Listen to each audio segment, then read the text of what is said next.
आसमान टूट पड़ा। शराब के नशे में धुत होकर मेरी रात मेरी सबसे बड़ी दुश्मन और महिला बिजनेस टाइकून ल्यू रुयान के साथ गुजरी।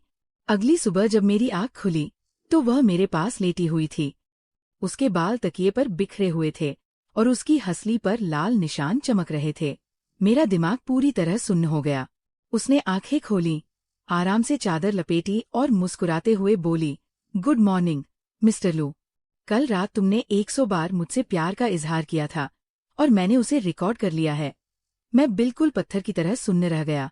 उसने अपना फोन हिलाया और उस रिकॉर्डिंग में वाकई मेरी ही आवाज थी। शराब के नशे में पूरी तरह डूबी हुई ल्यू रुयान, मैं तुमसे प्यार करता हूँ। तो फिर? वह बिस्तर से उठकर खड़ी हो गई।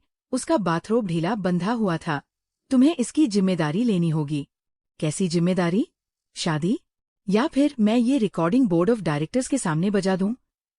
हम दोनों ने एक दूसरे की आंखों में देखा।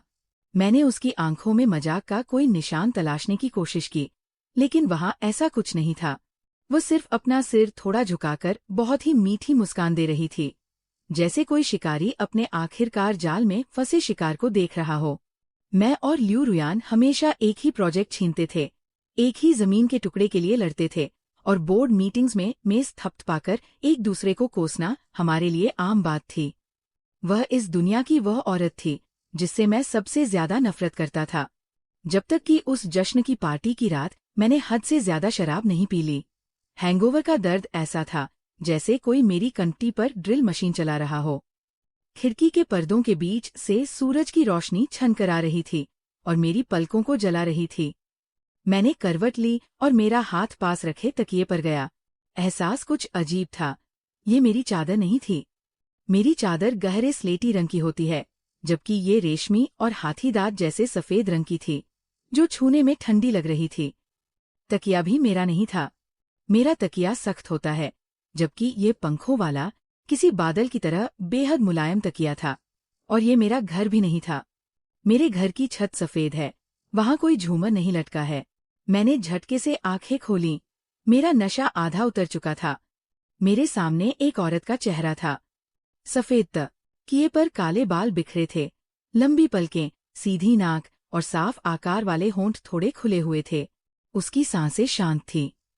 उसकी हंसली पर कई साफ लाल निशान थे, जो गर्दन से लेकर चादर के किनारे तक जा रहे थे। ल्यू रुयान, मेरी जिंदगी की सबसे बड़ी दुश्मन। 5 सालों से हम बिजनेस की दुनिया में एक दूसरे की जान के प्यासे थे। एक ही प्रोजेक्ट के लिए झपटते, एक ही जमीन के लिए लड़ते और बोर्ड बैठकों में एक दूसरे पर चिल्लाते थे। मैं उससे इस कदर नफरत करता था कि उसे इस पूरे बिजनेस से उखाड़ फेंकना चाहता था। और इस वक्त वह मेरे बगल में लेटी हुई थी। चादर के बाहर उसके नंगे कंधे दिख रहे थे, जिन पर मेरे दांतों के निशान थे। मुझे ऐसा लगा जैसे मुझ पर बिजली गिर गई हो। मैं झटके से पीछे हटा और मेरा सिर सीधे बेड के बोर्ड से टकराया। एक भारी लकड़ी की आवाज हुई। वो जाग गई। उसकी पलकें इस तरह फड़कने लगी जैसे कोई तितली अपने पंखों से ओस की बूंदें गिरा रही हो। उसकी आंखें धीरे धीरे खुली। न कोई घबराहट, न कोई चीख पुकार, और न ही यह डर कि तुम यहाँ क्या कर रहे हो। वह बस मुझे देखती रही। उसकी नजरों ने मुझे ऊपर से नीचे तक ऐसे आका जैसे कोई अपने हाथ लगी जीत का मुआयना कर रहा हो। फिर उसके होठों पर धीरे धीरे एक मुस्कान फैल गई। गुड मॉर्निंग मिस्टर लू। उसकी आवाज में सोकर उठने की वजह से अब भी थोड़ा भारीपन था, जैसे रेशम पर रेगमाल रगड़ा जा रहा हो। कल रात तुमने मुझसे 100 बार कहा कि तुम मुझसे प्यार करते हो। उसने तकिए के नीचे से फोन निकाला और एक बटन दबाया।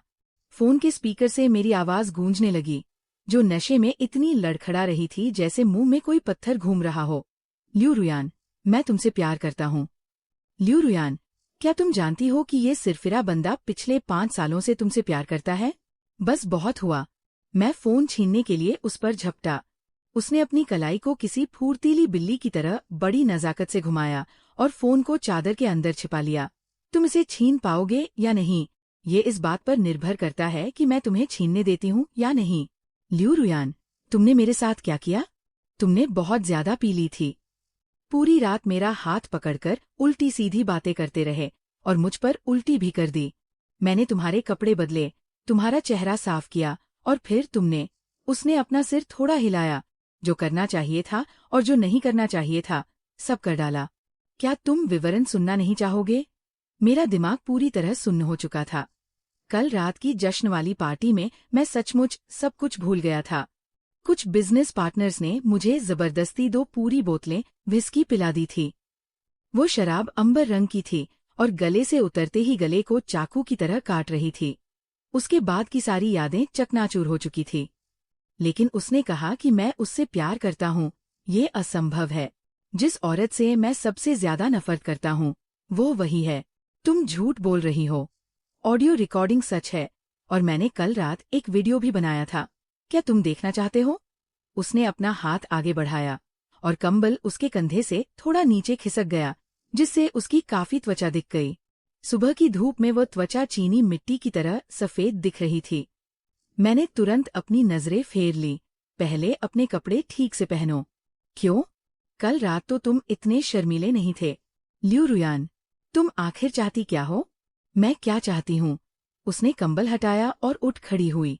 उसकी बाथरोब की डोरी ढीली बंधी हुई थी और वो नंगे पैर फर्श पर चलती हुई खिड़की के पास गई।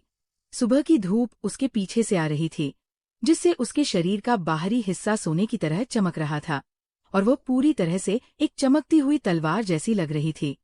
मैं चाहती हूँ कि तुम जिम्मेदारी लो। किस बात की जिम्मेदारी? मुझसे शादी करो, या फिर मैं ये ऑडियो और वीडियो दोनों बोर्ड ऑफ डायरेक्टर्स को सुना दूंगी। तुम्हें क्या लगता है सब लोग तुम्हें किस नजर से देखेंगे, मिस्टर लू?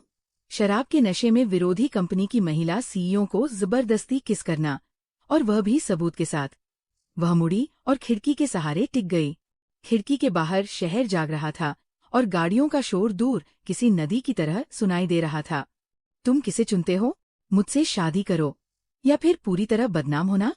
मैं बिस्तर पर बैठा था और उसने मुझे इस तरह घेर लिया था कि मेरे पास कहने के लिए एक शब्द भी नहीं था। 5 साल हो गए हैं, मैं उसके सामने कभी नहीं जीत पाया।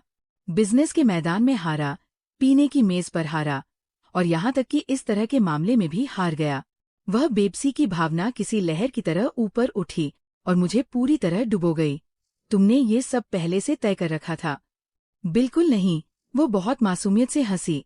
ये तो बस इत्तेफाक था कि मेरे पास वॉइस रिकॉर्डर था। इत्तेफाक से मेरे फोन में पूरी बैटरी थी और इत्तेफाक से मैं तुम्हारे साथ सो गई। ये सब बस एक हादसा था। वह बिस्तर के पास आई, नीचे झुकी और अपना चेहरा मेरे चेहरे के करीब ले आई। वो इतनी पास थी कि मैं उसकी आंखों की पुतलियों में अपनी परछाई देख सकता था। लू हुआई, अब तुम्हारे पास 2 ही रास्ते हैं। या तो हम अपनी शादी का ऐलान करें, या फिर मैं वो रिकॉर्डिंग सबको सुना दूं। तुम खुद चुन लो। क्या तुम पागल हो गई हो? हाँ, कई सालों से पागल हूँ। वो सीधी खड़ी हुई और धीरे धीरे बाथरूम की तरफ बढ़ गई। दरवाजा बंद करने से पहले उसने मुड़कर मुझे एक नजर देखा। सोचने के लिए तुम्हें 10 मिनट मिलते हैं। 10 मिनट बाद मैं बाहर आऊंगी और तुम मुझे अपना जवाब देना। बाथरूम से पानी गिरने की आवाज आ रही थी, छप छप करके, जैसे कोई अनदेखा झरना बह रहा हो। मैं बिस्तर पर बैठा रहा और मुझे ऐसा महसूस हुआ जैसे किसी ने सिर से पांव तक मुझ पर बर्फ जैसा ठंडा पानी डाल दिया हो। फोन में कंपन हुआ। सेक्रेटरी जियाओ जाओ का मैसेज था। मिस्टर लू, आज 10 बजे की बोर्ड मीटिंग मत भूलिएगा। 10 बजे? Board meeting? ल्यू रुयान ने कहा था कि वो बोर्ड ऑफ डायरेक्टर्स को रिकॉर्डिंग सुनाएगी। वो ऐसा कर सकती है। ये औरत कुछ भी कर सकती है। बाथरूम का दरवाजा खुला और वो तौलिया लपेटकर बाहर आई। उसके बाल गीले थे और उसके कंधों से पानी की बूंदें टपक रही थी, जैसे वो अभी अभी समुद्र से बाहर निकली कोई जलपरी हो। मैंने सोच लिया है, ल्यू रुयान, चलो बात करते हैं। कल रात जो हुआ, मुझे कुछ याद नहीं है। क्या तुम? नहीं। उसने अपना फोन ऊपर उठाया, जिसकी स्क्रीन पर उसी ऑडियो रिकॉर्डिंग का प्लेबैक इंटरफेस दिख रहा था। तुम्हारे पास अब सिर्फ 9 मिनट बचे हैं। मैं उसे घूरता रहा। हाँ, वह अलमारी के सामने पीठ करके खड़ी थी। उसने तौलिया हटाया और कपड़े बदलने लगी। उसकी हरकतें इतनी सहज थी जैसे ये उसी का घर हो और मैं यहाँ कोई बाहरी घुसपैठिया हूँ। उसके कंधों की हड्डियों के बीच मांसपेशियों की बनावट बहुत साफ और निखरी हुई दिख रही थी। तुम दूसरी तरफ मुंह कर लो। कल रात सब कुछ देख चुके हो। अब शरीफ बनने का नाटक क्यों कर रहे हो? मैंने अपनी आंखें बंद कर लीं, लेकिन वही सारे दृश्य मेरी आंखों के सामने घूम रहे थे, जो दूर होने का नाम नहीं ले रहे थे। ल्यू रुयान, तुम आखिर चाहती क्या हो? मैंने कहा न, मुझसे शादी करो। क्यों? उसने अपनी कमीज के बटन बंद किए, मुड़ी और मेरे सामने आकर खड़ी हो गई। सुबह की धूप उसके कंधे पर पड़ रही थी। उसकी हंसली की हड्डी के ठीक नीचे का वो बटन बहुत करीने से बंद किया हुआ था। लू हुआई, तुम्हें क्या लगता है, इन 5 सालों में मैं हर प्रोजेक्ट में तुम्हारे पीछे क्यों पड़ी रही? तुम मुझसे नफरत करते हो? नफरत करती हूँ। वह मुस्कुराई। अगर मुझे तुमसे नफरत होती तो मैं तुम्हें बहुत पहले ही कंगाल कर देती। मैं तुम्हारी परियोजनाओं के पीछे इसलिए पड़ी रहती हूँ क्योंकि वे तुम्हारी है। मैं जमीन का टुकड़ा पाने के लिए इसलिए लड़ती हूँ क्योंकि वह जमीन तुम्हें चाहिए। मैं बोर्ड मीटिंग में तुम्हारे सामने मेज इसलिए ठोकती हूँ क्योंकि वही अकेला ऐसा मौका होता है जब तुम मुझे सीधे देखते हो। मैं अपनी जगह पर सन्न खड़ा रह गया, जैसे किसी ने मेरे दिल में एक पत्थर फेंक दिया हो और उसकी लहरें एक एक करके चारों तरफ फैल रही हों। समझ नहीं आया? तो चलो मैं और साफ साफ बता देती हूँ। वह नीचे झुकी। उसने गद्दे पर मेरे दोनों तरफ अपने हाथ टिका दिए। उसके बालों से टपकती पानी की बूंदें मेरी बाह पर गिरीं, जो काफी ठंडी थीं। लू हुआई, मैं तुमसे प्यार करती हूँ। 5 साल से प्यार करती आ रही हूँ। बाथरूम की भाप अभी पूरी तरह छंटी नहीं थी, जो उसकी हल्की अंबर की खुशबू के साथ मिलकर मुझे पूरी तरह से अपने आगोश में समेट रही थी। वह मेरे इतने करीब थी कि मैं उसकी सांसों में पुदीने की महक महसूस कर सकता था। कल रात तुमने बहुत ज्यादा पी ली थी। तुमने मेरा हाथ पकड़कर कहा था कि तुम मुझसे प्यार करते हो। मुझे पता था कि होश में आने के बाद तुम मुकर जाओगे, इसलिए मैंने रिकॉर्डिंग कर ली। उसने अपना सिर थोड़ा तिरछा किया। इसे कहते हैं पहले से तैयारी रखना। मैंने उसकी तरफ देखा। उसकी आंखों में एक मुस्कान थी, एक चालाकी थी और वही जीत हासिल करने वाली चमक थी जिसे मैं 5 साल से देखता आ रहा था। लेकिन उस गहराई में कुछ और भी था, जो पलक झपकते ही गायब हो गया, जैसे गहरे समुद्र में बहने वाली कोई गर्म धारा। मैं उसे समझ पाता उससे पहले ही। तुमने सीधे सीधे क्यों नहीं कहा?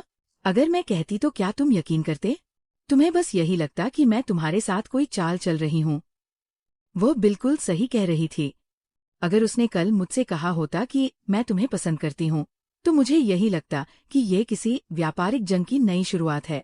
मैं और सतर्क हो जाता और कोई न कोई पलटवार करने की सोचता। लेकिन उसने ऐसा नहीं किया। उसने सबसे सिरफिरा तरीका चुना और मुझे शुरुआत में ही घेर लिया। तो अब क्या? अब तुमने मुझसे कह दिया है, तो क्या मैं यकीन कर लूं? तुम्हें यकीन करने की जरूरत नहीं है। तुम्हें बस इस कॉन्ट्रैक्ट पर दस्तखत करने हैं। उसने अपने बैग से एक दस्तावेज निकाला। शादी से पहले का समझौता। देख लो, इसमें कोई चाल नहीं है। तुम दस्तखत कर दोगे तो मैं तुम्हारी मंगेतर बन जाऊंगी। मैंने वह दस्तावेज लिया और के पन्ने पलटे। सफेद कागज पर काले अक्षर, एकदम साफ और स्पष्ट। संपत्ति का बंटवारा, अधिकारों का विभाजन और शर्तों के उल्लंघन के नियम, सब कुछ शीशे की तरह साफ था। कागज काफी भारी और चिकना था, ठीक उसके स्वभाव की तरह। फर्स्ट पार्टी ल्यू रुयान अपनी मर्जी से सेकंड पार्टी लू हुआई के साथ शादी के बंधन में बंधने के लिए तैयार है। तुमने खुद को फर्स्ट पार्टी लिखा है, और क्या करती? अगर तुम फर्स्ट पार्टी होते तो तुम्हें लगता कि मैं तुम्हारे साथ धोखा कर रही हूँ। उसने मुझे पेन थमा दिया। पेन धातु का बना था और काफी भारी था। दस्तखत कर रहे हो या नहीं? नहीं कर रहा। मेरे पास अभी 8 मिनट और है। तुम आराम से सोच लो। वो खिड़की की मुंडेर पर बैठ गई। उसने अपने लंबे और गोरे पैरों को एक दूसरे पर चढ़ा रखा था। उसकी एड़ी में एक पतली सी चांदी की पायल बिछिया थी, जो सुबह की धूप में चमक रही थी। वो खिड़की के बाहर देख रही थी, जैसे किसी ऐसी बारिश का इंतजार कर रही हो, जिसे आने की कोई जल्दी न हो।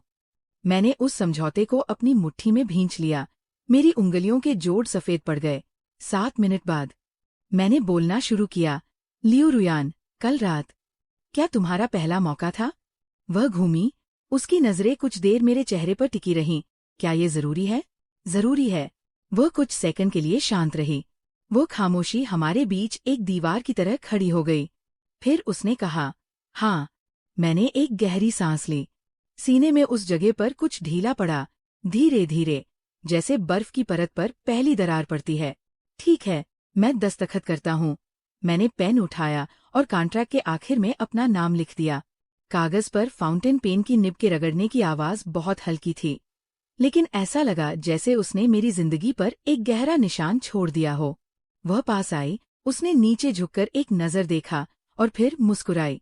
लू साहब, अब से हम मंगेतर हैं, लेकिन सिर्फ कॉन्ट्रैक्ट के मुताबिक। हाँ, सिर्फ कॉन्ट्रैक्ट के मुताबिक। लेकिन अच्छा होगा कि तुम याद रखो। उसने कॉन्ट्रैक्ट उठाया और ध्यान से अपने बैग में रख लिया। शर्तें तोड़ने का अंजाम तुम्हारी सोच से कहीं ज्यादा भयानक होगा। वह दरवाजा खोलती है और मुड़कर मुझे देखकर मुस्कुराती है। 10 बजे बोर्ड मीटिंग है, देर मत करना। वैसे तुम्हारी कमीज का बटन गलत लग गया है। दरवाजा बंद हो जाता है और मैं नीचे देखता हूँ। दूसरा बटन तीसरे काज में लगा हुआ था। मेरी कमीज पूरी तरह से तिरछी थी, ठीक मेरी अभी की जिंदगी की तरह। ठीक 10 बजे की बोर्ड मीटिंग में जब मैंने कॉन्फ्रेंस रूम में कदम रखा तो सबकी नजरें मुझ पर ही टिक गईं। मुझे लगा कि ये मेरे देर से आने की वजह से है, जब तक कि मेरा पार्टनर जो ये पास आकर दबी आवाज में नहीं बोला, लू हुआई, जरा अपना फोन देखो। मैंने नीचे देखकर अपना फोन देखा। कंपनी का इंटरनल ग्रुप पूरी तरह से गरमाया हुआ था। सबसे ऊपर पिन किया हुआ मैसेज एक स्क्रीनशॉट था। लियू रुयान का मेंस पोस्ट। कल रात 2:30 बजे उसने एक फोटो पोस्ट की थी। उसमें मेरा सोता हुआ साइड फेस था, सिर उसके तकिए पर था और कंबल मेरी ठुड्डी तक ढका हुआ था। रोशनी बहुत मध्यम थी, लेकिन वो फोटो बेहद शानदार तरीके से ली गई थी। उसने मुझे एक ऐसी औरत की तरह दिखाया था जो आखिरकार शांत और सुरक्षित हो गई हो। कैप्शन में सिर्फ 4 शब्द थे, आखिरकार इंतजार खत्म हुआ। नीचे दर्जनों कॉमन फ्रेंड्स के कमेंट्स आ चुके थे। लियू मैडम, आप और प्रेसिडेंट लू, अरे बाप रे, ये क्या चक्कर है? ये तो बहुत बड़ी खबर है। मैंने झटके से सिर उठाया। कॉन्फ्रेंस रूम के सामने प्रोजेक्टर स्क्रीन पर किसी ने वही स्क्रीनशॉट प्रोजेक्ट कर दिया था। सफेद बैकग्राउंड पर काले अक्षर, एकदम साफ साफ। जो ये मेरे बगल में खड़ा हंसते हंसते काँप रहा था। लू हुआई, कल रात तुम उसके साथ। चुप रहो। ठीक है, मैं नहीं पूछता। लेकिन लियू रुयान के लोग नीचे पहुंच चुके हैं, कह रहे हैं कि शादी का शगुन लेकर आए हैं। कैसा शगुन? तुम बाहर जाकर देखो। मैं दरवाजा धकेलकर बाहर निकला। नीचे हॉल में फूलों के बास्केट भरे पड़े थे। लिफ्ट के दरवाजे से लेकर मुख्य गेट तक सिर्फ लाल गुलाब ही लाल गुलाब थे। हर फूल पूरी तरह खिला हुआ था, जलती हुई छोटी मशालों की तरह। हवा में फूलों की खुशबू इतनी तेज थी कि सिर चकरा जाए। लियू रुयान फूलों के उस समंदर के बीच खड़ी थी। उसने सफेद सूट पहना हुआ था और हाथों में और भी गहरे लाल गुलाबों का गुलदस्ता थाम रखा था। वह मुझे देखकर मुस्कुराई। उसके पीछे सूट पहने 2 आदमी खड़े थे, जो एक बड़ा सा बोर्ड उठाए हुए थे। उस पर लिखा था, श्रीमान लू हुआई और सुश्री लियू रुयान आज आधिकारिक रूप से सगाई के बंधन में बंध रहे हैं। पूरे हॉल के लोग रुक गए और अपने फोन निकालकर फोटो खींचने लगे। फ्लैशलाइट्स की चमक तारों के समंदर जैसी लग रही थी। मैं दूसरी मंजिल की रेलिंग के पीछे खड़ा होकर उसे मुझे ऊपर देखते हुए देख रहा था। उसकी मुस्कान बेहद चमकदार थी। लू हुआई, नीचे आओ और शगुन स्वीकार करो। मैं उसे घूरता रहा। उसने मुझे देखकर आंख मारी और उसके होंठ बिना आवाज के हिले। मैं उसके होंठों की भाषा समझ गया। रिकॉर्डिंग। मैंने रेलिंग को पकड़ा और गहरी सांस ली। मेरी उंगलियां उस धातु की रेलिंग को इतनी कसकर भींचे थी कि सफेद पड़ गईं। लियू रुयान, तुम जबरदस्ती शादी कर रही हो। हाँ, मैं मानती हूँ। लेकिन प्रेसिडेंट लू, आपने कॉन्ट्रैक्ट साइन कर दिया है। अब मुकरने में बहुत देर हो चुकी है। उसने गुलदस्ता पास खड़े आदमी को थमा दिया और सीढ़ियों से ऊपर आने लगी। मार्बल के फर्श पर उसकी हाई हील्स की आवाज हर कदम के साथ साफ सुनाई दे रही थी, जैसे घड़ी की सुई डायल पर टिक टिक कर रही हो। वह मेरे सामने आकर रुकी और सिर उठाकर मुझे देखा। कॉन्ट्रैक्ट का क्लॉज 3, पार्टी बी को जनता के सामने पार्टी ए के साथ करीबी बातचीत में सहयोग करना होगा। अब वह अपने पंजों पर उठी और उसने मेरे गाल पर किस किया। वह एहसास बहुत कोमल, गर्म और गुलाब की खुशबू से भरा हुआ था। इंटरैक्शन पूरा होते ही नीचे लोग शोर मचाने लगे और सीटियां बजाने लगे। वह मुड़ी और नीचे उतरने लगी। उसकी चाल हल्की थी और उसकी स्कर्ट का घेरा उसकी एड़ियों के पास इस तरह लहरा रहा था जैसे कोई चिड़िया आखिरकार पिंजरे से आजाद होकर उड़ी हो। बाहरी दरवाजे से बाहर निकलते वक्त उसने मुड़कर मुझे एक बार फिर देखा, बिल्कुल उस शेर की तरह जो आखिरकार अपने शिकार की गर्दन दबोच चुका हो। मैं दूसरी मंजिल पर खड़ा था, उसे फूलों के समंदर से घिरे हुए पीछे से देख रहा था, और मेरे दिमाग में सिर्फ दो ही शब्द आ रहे थे, खेल खत्म। झो ये ने पीछे से अपना सिर बाहर निकाला। लू हुआई, तुम्हारा लियू रुयान के साथ चक्कर कब से शुरू हुआ? मुझे जरा भी भनक क्यों नहीं लगी? ऐसा कुछ नहीं है, तुम उसके साथ सोए हो। वह एक हादसा था। हादसा जो सगाई तक पहुंच गया? झो ये ने मेरे कंधे को थपथपाया। ठीक है, तुम वाकई कमाल हो, लेकिन ये फूल अभी 3 दिन और यही रहेंगे। 3 दिन बाद क्या होगा? शादी। क्या? 3 दिन बाद? उसने वीचैट मोमेंट्स पर शादी का न्योता पोस्ट किया है। मैंने उसका स्क्रीनशॉट ले लिया है। मैंने झो ये का फोन हाथ में लिया, और सच में लियू रुयान ने अभी अभी एक नया स्टेटस अपडेट किया था। 3 दिन बाद हमारी शादी है। जगह लू हुआई का विला। शादी की दावत में आप सभी का स्वागत है। साथ में वही तस्वीर थी जो उसने मेरे सोते समय मेरे चेहरे की ओर से खींची थी। कमेंट सेक्शन में जैसे तूफान आ गया था। नीचे इंडस्ट्री के ही लोग भरे पड़े थे, सप्लायर से लेकर पार्टनर्स और प्रतिस्पर्धियों तक। लगभग 100 कमेंट्स थे। लियू दीदी, आपने तो बहुत तेज दाव खेला। लू बॉस को तो मात दे दी गई। 3 दिन बाद? क्या तुम दोनों कल रात ही नहीं? मैंने स्क्रीन लॉक की और फोन झो ये को वापस थमा दिया। वह मुझे बर्बाद करने पर तुली है। तुम दोनों के बीच आखिरकार चल क्या रहा है? क्या वह बिजनेस में तुम्हारे साथ प्रोजेक्ट्स छीनने के लिए होड़ नहीं लगा रही थी? अचानक ये सब। उसने कहा कि वह मुझसे प्यार करती है, 5 सालों से प्यार करती है। झो ये 3 सेकंड के लिए चुप रहा, और फिर बोला, और तुम्हारा क्या? मैं हैरान रह गया। क्या? तुम्हारा उसके प्रति कोई एहसास नहीं है? तुमने उसके साथ 5 साल मुकाबला किया है। हर बार जब तुम उससे हारते थे तो घर आकर आधे दिन तक अकेले ही चिढ़ते रहते थे। ये नफरत नहीं है, ये क्या है? तुम मुझे बोलने मत दो। झो ये थोड़ा मुस्कुराया। तुम्हें खुद अपने दिल का हाल मालूम है। वह चला गया। मैं दूसरी मंजिल के बरामदे में खड़ा रहा और नीचे हॉल में उन लाल गुलाबों को देखता रहा जिन्हें अभी तक हटाया नहीं गया था।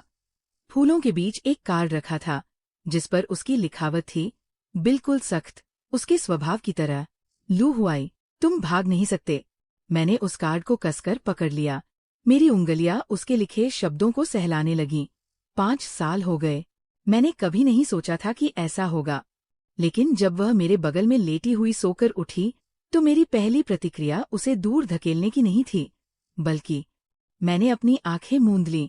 मैं आगे नहीं सोच सकता था। उसी दोपहर शादी का तोहफा फूलों की टोकरियों से बढ़कर सूटकेस में बदल गया। लियू रुयान ने सीधे अपने आदमियों से कहकर अपना सारा सामान मेरे विला में शिफ्ट करवा दिया। मैं काम से घर लौटा, दरवाजा खोला तो देखा कि लिविंग रूम में 3 अलमारियां, एक ड्रेसिंग टेबल और सुई जैसी पतली हील वाली हाई हील से भरी एक पूरी दीवार जुड़ गई थी। वह सोफे पर बैठी थी, मेरे घर के कपड़े पहने, पैर मोड़कर दस्तावेज पढ़ रही थी। वो गहरे ग्रे रंग की सूती टी शर्ट थी जो उस पर 2 साइज बड़ी लग रही थी, लेकिन उसे इसकी रत्ती भर परवाह नहीं थी। तुम आ गए। लियू रुयान, क्लॉज 15 के तहत साथ रहना आज से ही लागू होता है। मैंने इस शर्त पर कब दस्तखत किए? आज सुबह मैंने इसे जोड़ दिया। तुमने दस्तखत कर दिए, अनुबंध लागू हो गया, इसलिए मैं पूरक शर्तें बदल सकती हूँ। क्या कोई समस्या है? मैं दरवाजे पर खड़ा, उसे अपने सोफे पर बैठे, मेरे कपड़े पहने और मेरे कप से पानी पीते हुए देखता रहा। मुझे ऐसा लगा जैसे मेरे शरीर की सारी ताकत ही निचोड़ ली गई हो। तुम जीत गईं। मैं हमेशा से जीतती आ रही हूँ, उसने नजरें उठाकर मुस्कुराते हुए कहा। बस तुम्हें पता नहीं था। उस रात उसने खाना बनाया, 4 सब्जियां और 1 सूप, खट्टे मीठे पॉक रिब्स, तली हुई हरी सब्जियां, टमाटर अंडे का सूप, सब कुछ मेरी पसंद का था। मैं खाने की मेज पर बैठा रहा और काफी देर तक चम्मच नहीं उठाया। बर्तन नए थे, सफेद बोन चाइना के, और कटोरी के पेंदे पर एक छोटा सा फूल बना था। तुम्हें कैसे पता कि मुझे ये सब पसंद है? तुमने एक इंटरव्यू में कहा था। 5 साल पुराने इंटरव्यू में, जब तुम नए सीईओ बने थे, तुमने वो इंटरव्यू देखा था? देखा है, 3 बार देखा है। उस दिन तुम्हारा हेयर स्टाइल बहुत बुरा था। मैंने कटोरे में रखी खटी मीठी पसलियों को देखा जिस पर सॉस समान रूप से लिपटा हुआ था। सफेद तिल छिड़के हुए थे और वे रोशनी में चमक रहे थे। क्या तुम ये सब याद रखना बंद नहीं कर सकती? मेरी याददाश्त अच्छी है। उसने एक टुकड़ा उठाकर मेरे कटोरे में रख दिया। खाओ। मैंने सिर झुकाकर एक निवाला खाया। खट्टा मीठा स्वाद एकदम सही था। मांस बहुत अच्छी तरह पका हुआ था और हड्डियां आसानी से अलग हो रही थीं। कैसा है? ठीक ठाक है, यानी बहुत अच्छा है। उसने अपने लिए भी एक टुकड़ा उठाया और बहुत मजे से खाने लगी। मैंने उसे देखा और अचानक मुझे 5 साल पहले उससे पहली मुलाकात याद आ गई। वह एक बोली लगाने वाली बैठक थी। वह मेरे सामने काले सूट में बैठी थी। उसकी नजरें चाकू की तरह तेज थीं। उस समय मैंने सोचा था कि इस औरत से निपटना आसान नहीं होगा। 5 साल बाद वह मेरे सामने बैठी थी, मेरे कपड़े पहने हुए, अपने हाथों से बना खाना खाते हुए, और मुझे बता रही थी कि वो 5 साल से मुझसे प्यार करती है। ल्यू रुयान, क्या तुम्हारी वो रिकॉर्डिंग सच है? तुम्हारा मतलब किस हिस्से से है? उस हिस्से से जहां तुमने कहा था कि तुम मुझसे प्यार करती हो। उसने अपनी चॉपस्टिक्स नीचे रखीं और मुझे गंभीरता से देखा। वो सबसे झूठी बात थी जो मैंने कभी सुनी है। तुम इतने नशे में थे कि तुम्हारी जुबान लड़खड़ा रही थी, लेकिन तुमने एक बात सच कही थी। क्या? तुमने कहा था, ल्यू रुयान, जब भी मैं तुम्हारे साथ बहस करता हूँ मुझे बहुत खुशी मिलती है। ये कहने के बाद उसने एक और टुकड़ा अपने मुंह में डाला। तुम्हें याद है, मैंने रिकॉर्ड किया था। बिल्कुल, याद है। मैंने अपना सिर झुकाया और चावल के 2 निवाले खाए। चावल थोड़े सख्त थे, लेकिन चबाते ऐसा लगा जैसे मैंने कोई ऐसी चीज निगल ली हो जो मेरे सीने में अटक गई थी, जो गर्म और भारी महसूस हो रही थी। ल्यू रुयान, शुक्रिया। किस लिए शुक्रिया? शुक्रिया कि तुमने कल मुझे सड़क पर नहीं छोड़ा। वह हंसी। उसकी आंखों के कोनों की बारीक रेखाएं पंखुड़ियों की लकीरों की तरह लग रही थी। कोई बात नहीं। तुमने मेरे पूरे कपड़ों पर उल्टी कर दी थी। मुझे आधे घंटे तक धोना पड़ा। तुम्हें मुझे एक नया कपड़ा देना होगा। दूंगा। कल मेरे साथ खरीदने चलना। ठीक है। वो थोड़ी चौंक गई। शायद उसे उम्मीद नहीं थी कि मैं इतनी आसानी से हाँ कह दूंगा। फिर उसने सिर झुकाकर खाना जारी रखा। उसके कानों के किनारे थोड़े लाल हो गए थे, जैसे शाम की लाली से रंगे हुए हों। मैंने कुछ नहीं कहा, बस एक कटोरा चावल और खा लिया। 3 दिन बाद शादी तय समय पर हमारे विला में हुई।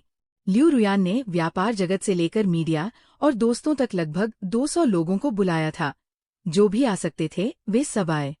वह दूसरी मंजिल पर तैयार हो रही थी और मैं नीचे मेहमानों का स्वागत। बधाई हो लू सर। ये सब कब हुआ? कल। कल? हाँ। ये तो झटपट शादी हो गई। हाँ। सु जिन भीड़ में से निकलकर बाहर आई, वो ल्यू रुयान की सबसे अच्छी दोस्त और वकील थी। उसने मुझे शैंपेन का एक ग्लास थमाया। शराब हल्के सुनहरे रंग की थी और उसमें से छोटे छोटे बुलबुले ऊपर उठ रहे थे। लू हुआई, ऐसे मत दिखो जैसे तुम्हारा अपहरण हो गया हो। रुयान ने आज के दिन के लिए 5 साल तक तैयारी की है। मुझे पता है, तुम्हें नहीं पता। उसके बेडरूम की एक पूरी दीवार तुम्हारी जानकारियों से ढकी हुई है। इंटरव्यू, भाषण, प्रोजेक्ट रिपोर्ट। जब तुम जीते तो वह तुम्हारे लिए खुश हुई। जब तुम हारे तो उसे तुम्हारे लिए गुस्सा आया। इन 5 सालों में वो हमेशा तुम्हारे पीछे रही, बस तुमने कभी मुड़कर नहीं देखा। मैंने ग्लास को इतनी कसकर पकड़ा कि मेरी उंगलियों के पोर सफेद पड़ गए। शैंपेन की ठंडक मेरी उंगलियों से होकर महसूस हो रही थी। सु जिन ने मेरे कंधे को थपथपाया। उसका ध्यान रखना, वरना एक वकील के नाते मेरे पास तुम्हें खाली हाथ करने के बहुत रास्ते हैं। वह चली गई। मैं वही खड़ा रहा, पूरे कमरे में लोगों को, फूलों और रिबन को और हर तरफ से मिलती बधाइयों को देखता रहा।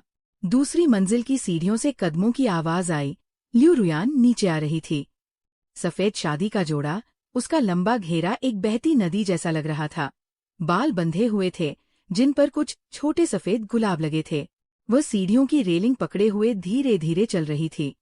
उसका हर कदम ऐसा लग रहा था जैसे बादलों पर पड़ रहा हो। आसपास के मेहमान शांत हो गए और अपने आप रास्ता छोड़ दिया। वह मेरे सामने आई। लू हुआई, आज तुम काफी हैंडसम लग रहे हो। तुम भी आज बहुत खूबसूरत लग रही हो। वह हंसी। उसकी आंखें खुशी से झुक गईं। तो शुरू करें। क्या शुरू करें? शादी। क्या तुम भूल गए? तुम पर मेरी एक रस्म बाकी है। मैंने उसकी तरफ देखा। वो मेरे सामने खड़ी थी। उसकी शादी के जोड़े का घेरा जमीन पर इस तरह फैला हुआ था जैसे अभी अभी कोई फूल खिला हो। 5 साल पहले मुझे उससे नफरत थी। 2 साल पहले मुझे वो नापसंद थी। 1 साल पहले उसे देखते ही मुझे चिढ़ होती थी। लेकिन जिस पल वह मेरे सामने खड़ी थी, मुझे अचानक कल रात की याद आ गई, जब वह मेरी बाह पर सिर रखकर सोई हुई थी। उसकी सांसें एकदम शांत थी, पलकें कभी कभी झपक जाती थी, और उसकी उंगलियां मेरी कमीज के कोने को इस तरह पकड़े हुए थी जैसे कोई बिल्ली आखिरकार बेफिक्र होकर सोई हो। ल्यू रुयान, तुम्हारी वो रिकॉर्डिंग बजाई क्या? अभी नहीं। बजा दो। वो हैरान रह गई। तुम सबको सुना दो, ताकि उन्हें पता चल जाए कि तुम, ल्यू रुयान, मुझे अपने जाल में फंसाने में कैसे कामयाब हुई। उसने काफी देर तक मुझे देखा। खिड़की से हवा का एक झोंका अंदर आया और उसका सफेद घूंघट हल्का सा हिला। फिर वो घूमी और उसने साउंड ऑपरेटर की तरफ सिर हिलाया। अगले ही पल पूरे विला के स्पीकरों में उस रात की मेरी शराब के नशे में कही गई बात गूंजने लगी।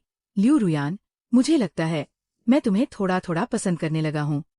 मेहमान एक पल के लिए शांत हो गए और फिर पूरे हॉल में शोर और तालियों की गूंज भर गई। वह मेरे सामने खड़ी थी।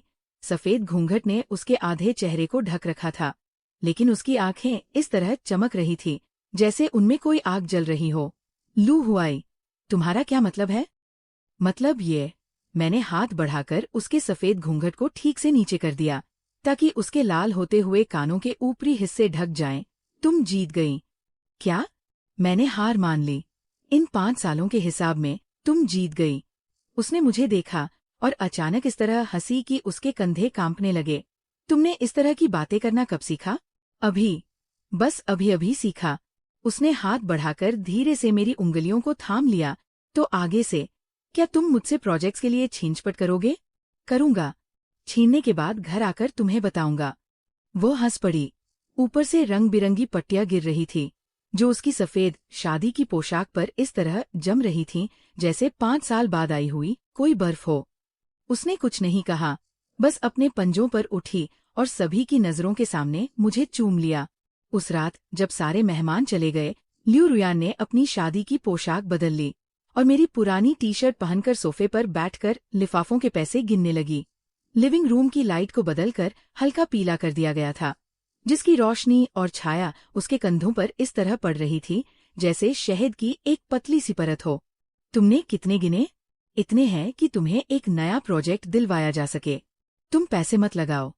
तुम किस तरह के प्रोजेक्ट में पैसे लगाती हो? सब ऐसे लगते हैं जैसे मुझे पटाने की कोशिश कर रही हो। मैं तुम्हें पटाने की ही कोशिश तो कर रही हूँ। 5 सालों से पटा रही हूँ। उसने लिफाफों का ढेर चाय की मेज पर लगा दिया और अपना सिर तिरछा करके मुझे देखने लगी। लू हुआई, तुमने आज जो बात कही, क्या वो सच थी? कौन सी बात? वही जो तुमने कहा, मैंने हार मान ली।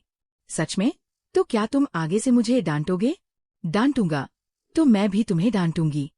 ठीक है। वह मुस्कुराई और मेरे सीने से लग गई। उसके बाल मेरी ठोंडी से रगड़ खा रहे थे, जिससे हल्की सी जलन और गुदगुदी हो रही थी। लू हुआई, क्या तुम पहले मुझसे बहुत नफरत करते थे? हाँ। और अब? मैंने थोड़ा सोचा। अब थोड़ी कम नफरत करता हूँ। तो इसका मतलब प्यार है। अगर तुम इसे ऐसे समझना चाहती हो तो समझ सकती हो। वो मेरी बाहों में और सिमट गई और अपनी आंखें बंद कर लीं।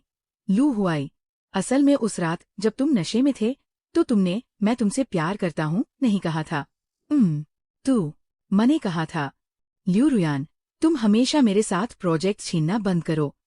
जब तुम प्रोजेक्ट छीनती हो तो अच्छी तो लगती हो, लेकिन मैं तुम्हारे साथ बैठकर खाना खाना चाहता हूँ। उसने अपनी आंखें खोलीं और मुझे देखा। तुमने इसे 3 बार दोहराया था और आखिरी बात ये थी, मुझे लगता है अब मैं तुमसे उतनी नफरत नहीं करता। मैंने अपना सिर झुकाया और उसे देखा। लिविंग रूम की बत्तियां गर्म रोशनी दे रही थी, जो उसके चेहरे पर पड़कर उसकी पलकों को हल्के सुनहरे रंग में रंग रही थी। ल्यू रुयान, क्या तुम उस रात ये सब जानबूझकर कर रही थी? क्या? जानबूझकर मुझे शराब पिलाई? वो थोड़ी देर शांत रही, फिर मुस्कुराई। मुस्कान में साफ घबराहट थी। हाँ, शराब मैंने ही मंगवाई थी। व्हिस्की में पानी मिलाया था, लेकिन तुमने इतनी जल्दी जल्दी पी कि फिर भी नशा चढ़ गया। हाँ। मैं तो बस तुम्हारे मुंह से सच सुनना चाहता था। किसे पता था कि बोलते बोलते तुम कपड़े उतारने लगोगी। मुझसे तो रोकते भी नहीं बन रहा था। मैंने आंखें बंद कर लीं, तो तुम्हें नशा नहीं हुआ था। मैं जूस पी रही थी। लियू रुयान, वाह, तुम सच में पागल हो। हाँ, कई सालों से पागल हूँ। वह मेरी गोद में थोड़ा घूमी, अपने लिए एक और आरामदायक जगह खोजी, और उसकी आवाज धीरे धीरे धीमी होती गई। लेकिन लू हुआई, तुम भी तो ऐसे ही हो। जो पागल नहीं होता, वो 5 साल तक मेरे साथ इस पागलपन में शामिल नहीं होता। ड्राइंग रूम में शांति छा गई। खिड़की के बाहर हवा चल रही थी, जिससे पर्दे हल्के हल्के फूल रहे थे।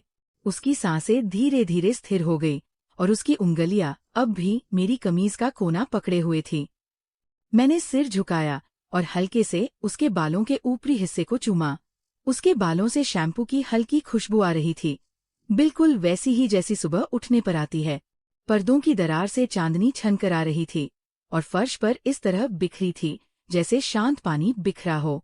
वह मेरी बाहों में थोड़ा हिली, और सपने जैसी धुंधली आवाज में मेरा नाम पुकारा, फिर अपना चेहरा मेरी छाती में और गहराई से छुपा लिया। 3 महीने बाद किंगचेन में एक नए जमीन के टुकड़े की नीलामी होने वाली थी। बोली लगने से एक रात पहले वो स्टडी टेबल पर बैठकर अपना प्लान सुधार रही थी, और मैं पास ही कॉफी बना रहा था। कॉफी मशीन से हल्की गुनगुनाती आवाज आ रही थी, और उसकी खुशबू धीरे धीरे स्टडी रूम में फैल रही थी। मैंने तुम्हारा वह प्लान देखा, और तीसरे पेज के आंकड़े गलत जोड़े गए हैं। उसने मुड़कर मुझे घूर कर देखा। तुमने मेरा प्लान चोरी छिपे देखा? खुलेआम देखा। तुम्हारे प्लान का कवर ही टी टेबल पर पड़ा हुआ था। उसने पेन नीचे रखा और कुर्सी के सहारे टिककर मुझे देखने लगी। तो कल तुम्हारा इसे छीनने का क्या इरादा है? मैंने ज़ोऊ ये से बोलकर बोली की कीमत बदलवा दी है। तुमसे 20 लाख ज्यादा। तो मैं 50 लाख और बढ़ा दूंगी। तुम पागल हो गई हो। वो जमीन इस कीमत के लायक नहीं है। लायक है, क्योंकि वह तुम्हें चाहिए। मैं कॉफी लेकर उसके पास गया और उसके हाथ के पास रख दी। लियू रुयान, वो जमीन मुझे नहीं चाहिए, तुम ले लो। वो हैरान रह गई। तुम 5 साल से मुझसे मुकाबला कर रही हो। मैं हमेशा तुमसे लड़ती आई हूं। कल से वो जमीन तुम्हारी। उसने मुझे देखा और थोड़ी देर चुप रही। लू हुआई, तुम बदल गए हो। क्या बदल गया? पहले तुम हमें। पहले की बात अलग थी। पहले तुम सिर्फ लियू रुयान थी। अब तुम मेरी पत्नी हो। उसके कान की लौ फिर से लाल हो गई। उसने सिर झुकाकर कॉफी का एक घूंट लिया और दबी हुई आवाज में बोली, कौन है तुम्हारी पत्नी? क्या मैरिज सर्टिफिकेट बनवा लिया है? कल चलेंगे। कल तो नीलामी है। नीलामी के बाद चलेंगे। और अगर आखिरी में हमें वो जमीन नहीं मिली तो? तब भी चलेंगे। उसने कप नीचे रखा और सिर उठाकर मुझे देखा। लू हुआई, तुम्हें पता भी है, अभी इस तरह की बातें करते हुए तुम बिल्कुल अपने जैसे नहीं लग रहे। किसकी तरह लग रहा हूं? एक ऐसे इंसान की तरह जो आखिरकार समझदार हो गया है। अगले दिन नीलामी में उसने वो जमीन हासिल कर ली, जो शुरुआती कीमत से 30 लाख ज्यादा थी। पूरा हॉल शांत हो गया। वह पहली कतार में बैठी थी, खड़ी हुई और जीतने का नोटिस हाथ में लिया। फिर मुड़कर मेरी तरफ देखा और मुस्कुरा दी। मैं पीछे की कतार में बैठा था। मैं भी मुस्कुरा दिया। नीलामी खत्म होने के बाद वह दरवाजे पर मेरा इंतजार कर रही थी। मैं पास गया तो उसने उस नोटिस को मोड़ा और मेरी जेब में ठूंस दिया। ये लो। क्या है? वह जमीन। मैंने कहा था ना, ये तुम्हें चाहिए थी। तुमने बोली नहीं लगाई थी? मैंने बोली इसलिए लगाई थी क्योंकि तुम्हें वह चाहिए थी। अब मिल गई है तो ये तुम्हारी हुई। इतना कहकर वो पार्किंग की तरफ बढ़ने लगी। उसकी हाई हील्स की आवाज जमीन पर साफ और कड़क गूंज रही थी। मैं वही खड़ा रहा, उसकी पीठ को देखता रहा और अचानक मुस्कुरा पड़ा। लियू रुयान। वह मुड़ी। क्या हुआ? परसों रात तुमने मुझसे कहा था कि तुम मुझे पटाने की कोशिश कर रही हो, है ना? हाँ, तो तुम कामयाब हो गई। वह 2 सेकंड के लिए ठिठक गई, फिर लंबे कदम बढ़ाती हुई वापस आई और मेरे सामने खड़ी हो गई। एक बार फिर से कहो, तुम कामयाब हो गई। उसने कुछ नहीं कहा, बस हाथ बढ़ाकर मेरी कॉलर पकड़ी, मुझे थोड़ा नीचे झुकाया और मुझे चूम लिया। पार्किंग में रोशनी बहुत कम थी, लेकिन उसकी आंखें उस रात की बत्तियों की तरह चमक रही थी। लू हुआई, इस बार तुमने खुद ये कहा है। मैंने इसे रिकॉर्ड कर लिया है। तुम इसका इस्तेमाल कब करोगी? तुम्हें बताने के लिए। तुम जीत गई। शुरू करते हैं। उसने अपना फोन हिलाया ताकि मैं अपनी बात से मुकर न जाऊं। मैंने उसकी तरफ देखा, उसकी आंखों के कोनों में तैरती हंसी को देखा और उस हंसी के पीछे छिपी उस हल्की सी संजीदगी को देखा। मैं अपनी बात से नहीं मुकरूंगा। ये 5 साल का हिसाब मुझे मंजूर है। उसने मेरा कॉलर छोड़ दिया, फोन वापस जेब में रखा और मुड़कर 2 कदम आगे बढ़ी। फिर पीछे मुड़कर बोली, घर चलो, खाना खाते हैं। हूँ, आज मैं खाना बनाऊंगी। तुम खाना नहीं बनाओ तो बेहतर है। पिछली बार स्वीट एंड सॉर रिब्स ने तो लगभग मेरे दांत ही तोड़ दिए थे, तो फिर तुम ही बनाओ। ठीक है। वह मेरे आगे आगे चल रही थी। उसकी चाल बहुत हल्की फुल्की थी। उसकी हाई हील्स की खटखट की आवाज पूरी पार्किंग में गूंज रही थी। मैं उसके पीछे पीछे चल रहा था और रोशनी में उसकी लंबी होती और छोटी होती परछाई को देख रहा था। 5 साल हो गए। विरोधी से प्रतिद्वंद्वी, प्रतिद्वंद्वी से कट्टर दुश्मन बनने तक, उसके मेरे बगल में सोकर उठने से लेकर, मेरे घर के सोफे पर बैठकर शगुन के लिफाफे गिनने तक, और पार्किंग में खड़े होकर मेरी तरफ देखकर मुस्कुराने तक। मुझे अचानक एहसास हुआ कि ये 5 साल वाकई बेकार नहीं गए थे।